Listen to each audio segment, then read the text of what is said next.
Sejak 5 Februari 2021, hasil tes COVID-19 menggunakan Genose C19 mulai diberlakukan bagi calon penumpang kereta api jarak jauh.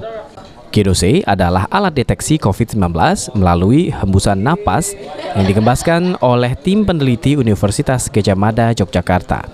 Sejak adanya tes Genose ini, banyak penumpang menggunakan alat tes ini sebagai syarat perjalanan kereta api maupun penerbangan. Di stasiun kereta api sendiri, 70% penumpang kereta api jarak jauh menggunakan tes Genose COVID-19. Salah satu penumpang bernama Lenny mengatakan, semenjak adanya tes Genose C19 ini, dirinya menggunakan Genose untuk syarat perjalanan.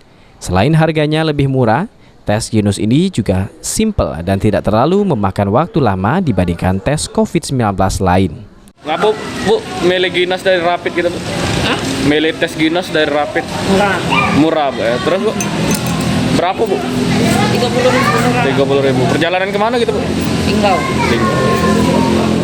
Sementara itu, Kartalika, petugas tes Genose KAI mengatakan 70% penumpang yang di stasiun Kertapati ini menggunakan tes Genose COVID-19.